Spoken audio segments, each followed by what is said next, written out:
बोलो सत्यनारायण भगवान की जय। सत्यनारायण व्रत की महिमा। राजा उल्मामुख, साधु वणिक और राजा वंशध्वज की कथा। सूत जी ने कहा, एक घटना और कहता हूँ, सुनो। पूर्व काल में उल्कामुख नामक एक जितेंद्रिय सत्यवादी प्रबल पराक्रमी राजा थे। वे बुद्धिमान राजा प्रतिदिन भगवान के मंदिर में जाते और धन देकर ब्राह्मणों को संतुष्ट करते। उनकी पत्नी का नाम था भद्रशिला। वह सरोजवदना, प्रमुग्धा और पतिपरायणा सती थी। राजा रानी के साथ समुद्र के तीर पर जाकर सत्यनारायण का व्रत किया करते थे। एक दिन जब राजा व्रत कर रहे थे, एक साधु नामक वणिक वहाँ आया। वह व्यापार के लिए नाना प्रकार के रत्नादि पदार्थों को नौका में भर कर लाया था। वणिक समुद्र के किनारे नाव को खड़ी करके तट के ऊपर आया और व्रत करते हुए राजा को देखकर उसने विनयपूर्वक पूछा। साधु ने कहा, राजन, भक्ति युक्त चित्त से आप यह क्या अनुष्ठान कर रहे हैं? इस समय मेरी इसे जानने की इच्छा है, अतएव आप समझा कर कहे। राजा बोले, साधो, मैं अपने बंधु बांधवों के साथ अतुलनीय तेज युक्त भगवान विष्णु की पूजा कर रहा हूँ। मेरा यह व्रत पुत्रादि की प्राप्ति के लिए है। तदंतर साधु ने राजा को आदरपूर्वक प्रणाम कर कहा, राजन, इस व्रत की सांगोपांग विधि आप मुझे बतलावे, क्योंकि मैं भी यह व्रत करूँगा। मेरे भी संतान नहीं है। इस व्रत से मुझे निश्चय ही संतान की प्राप्ति होगी। इतना कहकर वणिक ने उन राजा से व्रत की विधि अच्छी तरह पूछकर वहाँ से प्रस्थान किया और अपने वाणिज्य का काम पूरा करके वह आनंद के साथ घर लौट आया।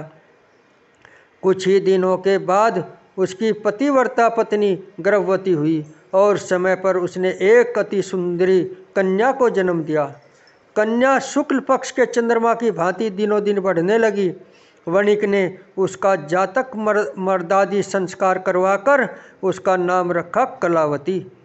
तदंतर वणिक पत्नी लीलावती ने मधुर वचनों में पति से कहा, स्वामी, आपने पूर्व में जो सत्यनारायण व्रत करने की प्रतिज्ञा की थी, उसे अब पूरी क्यों नहीं कर रहे हैं? साधु ने उत्तर दिया, प्रिय, मैं कलावती के विवाह के समय सत्यनारायण का व्रत करूँगा। पत्नी को इस प्रकार आश्वासन देकर साधु वणिक समुद्र के तट की ओर चला। इधर पिता के घर में कलावती बढ़ने लगी। इसके बाद धर्म के जानने वाले पिता ने जब अपनी पुत्री को विवाह के योग्य देखा, तब अपने बंधु बांधवों से परामर्श करके साधु ने वर ढूंढने के लिए दूत को भेजा। दूत साधु का आदेश पाकर कांचन नगर गया और वहाँ कलावती के योग्य एक उत्तम वर की खोज करके वहाँ से उस वणिक पुत्र को साथ लेकर लौट आया। साधु वणिक उस सुंदर और सद्गुणी वणिक कुमार को देखकर बड़ा प्रसन्न हुआ और अपने जाति बंधुओं के साथ मिलकर प्रसन्नतापूर्वक यथाविधि अपनी कन्या को उसके अर्पण कर दिया। दुर्भाग्यवश कलावती के विवाह के समय भी वणिक उस उत्तम व्रत की बात भूल गया। इससे भगवान उस पर रुष्ट हो गए। कुछ दिनों के बाद वह व्यापार में निपुण वणिक अपने श्रीमान जामाता को साथ लेकर व्यापार के लिए बाहर गया और राजा चंद्रकेतु के राज्य में समुद्र के समीप रमणीय रत्नसार नगर में जा पहुंचा। वहाँ एक पुरी बनाकर वह अपना व्यापार करने लगा। उसी समय प्रभु सत्यनारायण ने साधु को मिथ्यावादी जानकर उसे शाप देते हुए कहा, राज से कुछ ही दिनों में यही तुम दुख को प्राप्त होगे। इधर उसी दिन एक चोर ने राजमहल में धन चुराया। चोर धन को लेकर साधु के मकान के बगल के रास्ते से जा रहा था। उसने घूमकर पीछे की ओर देखा, राजा के दूत उसके पीछे दौड़े आ रहे थे। वह डर गया और चुराए हुए धन को वही छोड़कर जल्दी से भाग निकला। दूतों ने आकर देखा, साधु वणिक के घर के पास राजा का धन पड़ा है। तब उन्होंने जामाता के साथ साधु को पकड़ लिया और उन्हें बांधकर प्रसन्न मन से तुरंत राजा के समीप ले जाकर कहा, प्रभो, दोनों चोर पकड़कर आ गए हैं, इनको देखिए और आज्ञा दीजिए कि क्या किया जाए। तत्पश्चात राजा की आज्ञा से दूतों ने दोनों वणिकों को अच्छी तरह बांधकर बड़े कठिन कारागार में डाल दिया। उस समय उनके संबंध में कोई भी विचार नहीं किया गया। उन दोनों ने बहुत कुछ कहा, परंतु सत्यनारायण देव की माया से किसी ने उनकी एक भी नहीं सुनी। इसके बाद राजा चंद्रकेतु ने उनकी सारी धन संपत्ति छीन ली। इधर सत्यदेव के शाप से घर में लीलावती और कलावती पर भी दुख आ पड़ा। घर में जो कुछ भी धन संपत्ति थी चोरों ने सारी अपहरण कर ली। लीलावती मानसिक और शारीरिक व्याधि से तथा भूख प्यास से पीड़ित हो दाने दाने की चिंता में नगर में घर घर भटकने लगी। इस प्रकार कलावती भी प्रतिदिन अन्न के लिए भटकने लगी। एक दिन भूख से व्याकुल कलावती घर से निकलकर किसी ब्राह्मण के घर पहुंची। उसने देखा वहां सत्यनारायण का व्रत हो रहा है। वह वहां बैठ गई और कथा सुनकर उसने भगवान से मनोरथ पूर्ति के लिए प्रार्थना की। इसके बाद प्रसाद लेकर उसी रात को वह अपने घर लौट आई। लीलावती ने कन्या को बहुत डांट कर कहा, बेटी तू इतनी रात तक कहाँ थी, तेरे मन में क्या है? कलावती ने उत्तर दिया, माता ब्राह्मण के घर सत्यनारायण भगवान का व्रत था, मैं उसी को देख रही थी। सत्यनारायण का व्रत मनोरथ पूर्ण करने वाला है। कन्या की यह बात सुनकर लीलावती व्रत करने को तैयार हुई और उस साधु पत्नी ने अपने सुहृद बंधुओं के साथ सत्यनारायण व्रत किया। मेरे स्वामी और जामाता शीघ्र घर लौट आवे। सत्यनारायण देव से उसने बार बार इस वर के लिए प्रार्थना की और कहा, प्रभो मेरे पति और दामाद का अपराध क्षमा कीजिए। वणिक पत्नी के व्रत से प्रभु सत्यनारायण प्रसन्न हो गए और उन्होंने श्रेष्ठ राजा चंद्रकेतु को स्वप्न में दर्शन देकर कहा, राजन सवेरा होते ही दोनों वणिकों को छोड़ देना और उनका जो धन छीना है उससे दोगुना उन्हें दे देना, नहीं तो मैं राज्य धन और पुत्र के साथ तुम्हारा विनाश कर दूंगा। राजा को इतना कहकर प्रभु अंतर ध्यान हो गए। प्रातःकाल होते ही राजा सभा में गए और सब जनों के साथ वहां बैठकर उन्होंने दूतों की आज्ञा दी कि अभी जाकर दोनों बंदी महाजनों को तुरंत कैद से छोड़ दो। राजा की आज्ञा पाकर दूतों ने दोनों महाजनों को मुक्त कर दिया और उन्हें साथ लेकर विनयपूर्वक राजा से कहा, दोनों वणिकों की हथकड़ी बेड़ी खोलकर हम उन्हें यहाँ ले आए हैं। इसी समय उन दोनों के मन में पुरानी बात का स्मरण हुआ और भगवान सत्यनारायण की महिमा को याद करके वे विस्मय और भय से विहल हो गए। उन्होंने राजा चंद्रकेतु को प्रणाम किया। राजा ने भी उनको देखकर आदरपूर्वक कहा, देवात तुम्हें यह महान कष्ट भोगना पड़ा, अब तुम्हें कोई भय नहीं है, तुम मुक्त हो जाओ, अक्षोर करा लो। तदंतर श्रीमान राजा चंद्रकेतु ने सोने और रत्न से भरे हुए गहनों के द्वारा दोनों वर्णिकों को अलंकृत किया। बड़ी मीठी वाणी से उनको अति सुख पहुंचाया और छीने हुए धन से दूना धन देकर उनसे कहा, साधो अपने घर जाओ। साधु ने राजा को प्रणाम करके कहा, आपकी कृपा से ही मैं घर जाने में समर्थ हो सका हूँ। उस समय साधु ने मंगलाचार करते हुए यात्रा की, ब्राह्मणों को धन का दान किया और अपने नगर की ओर दोनों चले। कुछ ही दूर आगे बढ़ने पर प्रभु सत्यनारायण ने दंडी के वेश में आकर उनसे पूछा, बताओ तो तुम्हारी नाव में क्या है? तब महाजन ने परमत से होकर बड़ी अवहेलना के साथ हंसी उड़ाते हुए कहा, दंडी क्यों पूछ रहे हो, तुम्हें रुपए चाहिए क्या? मेरी नाव में तो लता पत्र भरे हैं। दंडी के वेश में आए हुए सत्यनारायण भगवान ने साधु के निष्ठुर वचन सुनकर कहा, तुम्हारे वचन सत्य हो, और यह कहकर वे तुरंत वहाँ से चल दिए। दंडी के कुछ दूर चले जाने पर साधु भी समुद्र के किनारे पहुँचा और नित्य क्रियादि करके नाव पर गया तो देखा नाव में लता पत्र भरे पड़े हैं। यह देखकर उसे बड़ा विस्मय हुआ और वह मूर्छित होकर पृथ्वी पर गिर पड़ा। थोड़ी देर के बाद चेत होने पर वह बड़ी चिंता में डूब गया। ससुर की यह दशा देखकर जामाता ने उनसे कहा, आप किस लिए शोक कर रहे हैं? यह सब दंडी के शाप का फल है। वे सब कुछ करने में समर्थ है, वे ही हरता करता है, इसमें कोई संदेह नहीं। हम लोग उन्हीं की शरण ले तो हमारा मनोरथ पूर्ण हो जाएगा। जामाता की यह बात सुनकर साधु दौड़कर दंडी के पास पहुंचा और उनके दर्शन करके भक्तिपूर्वक नमस्कार कर उनसे बोला, मैं बड़ा दुरात्मा हूँ।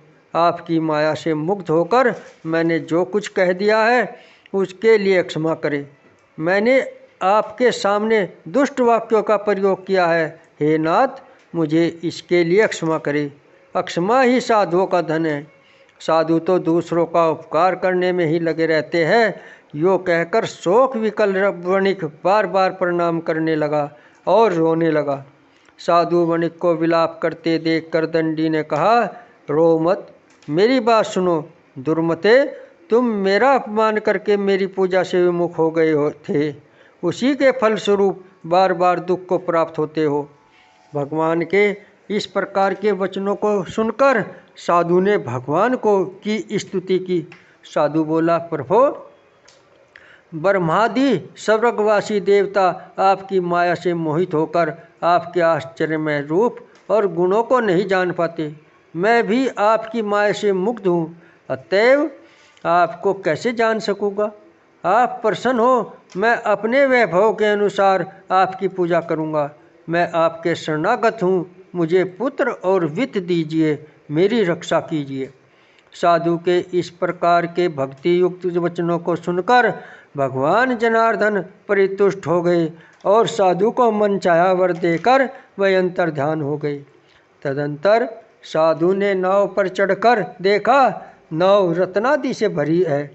सत्यदेव की दया से मुझे वांछित फल मिल गया। यो कहकर साधु ने अपने मित्रों के साथ विधिवत सत्यनारायण की पूजा की और बड़े हर्ष के साथ यात्रा आरंभ की। नौका बड़े वेग से चलने लगी। दोनों अपने देश में आ पहुँचे। साधु ने जामाता से कहा, वत्स, वह देखो, मेरी पूरी दिखाई दे रही है। तत्पश्चात साधु ने अपने धन के रखवाले दूत को नगर में भेजा।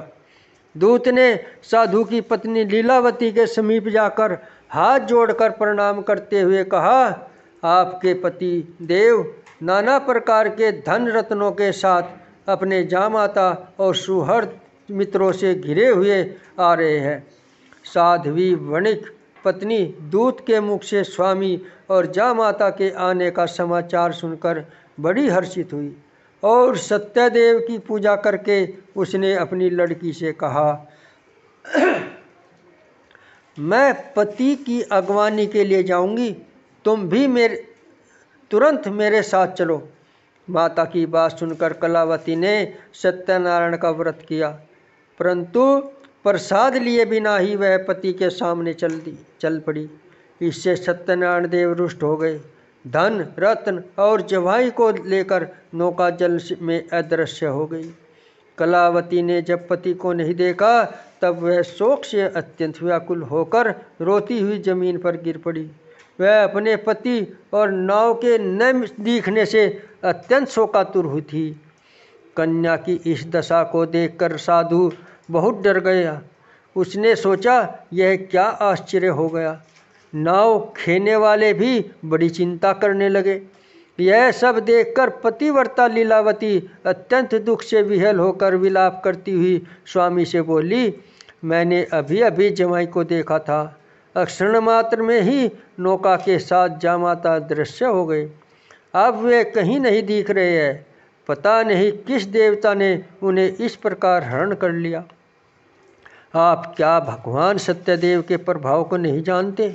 लीलावती इस प्रकार कहकर विलाप करने लगी।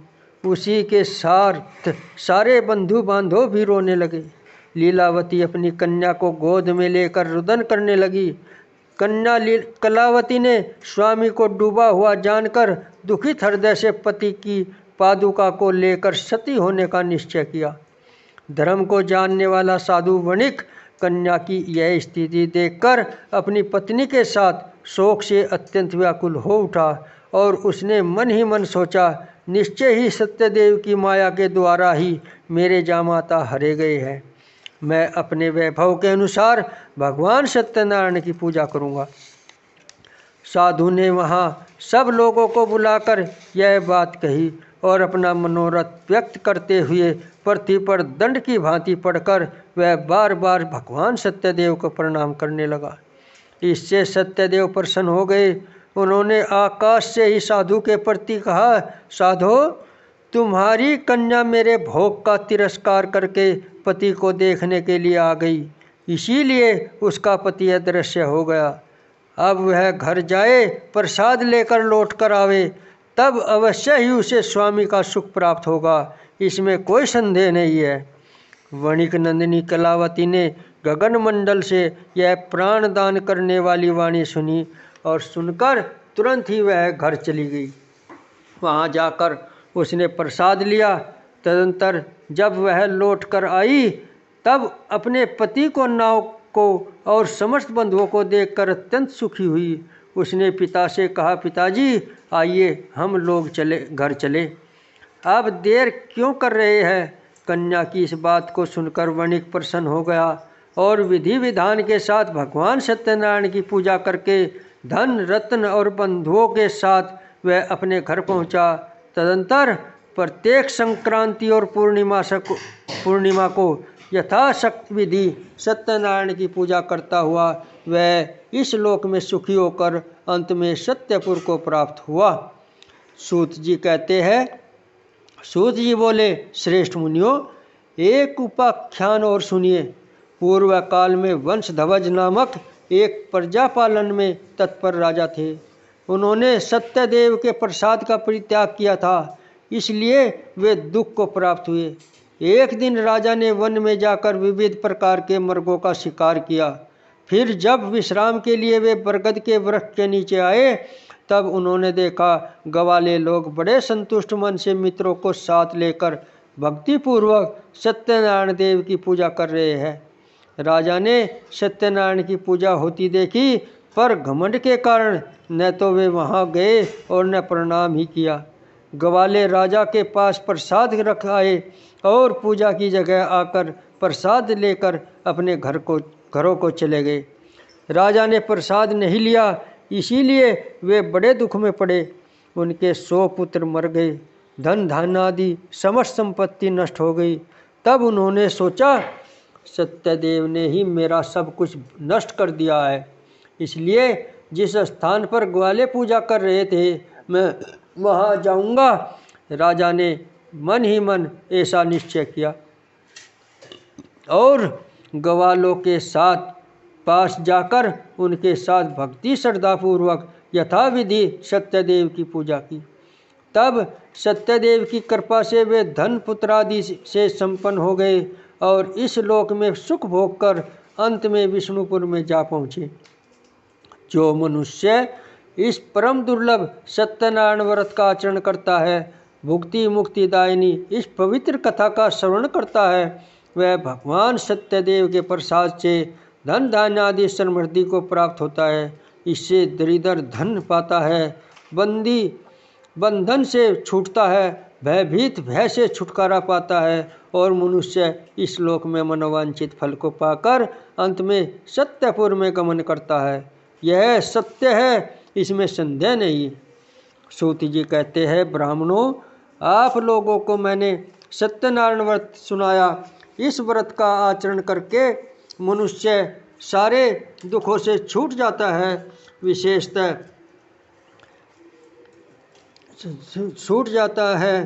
विशेषतः कली काल में सत्य पूजा महान फल देने वाली है। इन देव को कोई सत्यनारायण कहते हैं और कोई सत्यदेव कहते हैं। ये नाना रूप धारण करके सबके मनोरथ को प्रदान करते हैं। ये सनातन सत्यदेव कलयुग में सत्यव्रत के रूप में अवतीर्ण हो गए। श्रेष्ठ मुनियों, जो मनुष्य नित्य इसका से पठन या श्रवण करता है, सत्यदेव के प्रसाद से उसके सारे पाप नष्ट हो जाते हैं। बोल सत्यनारायण भगवान की जय।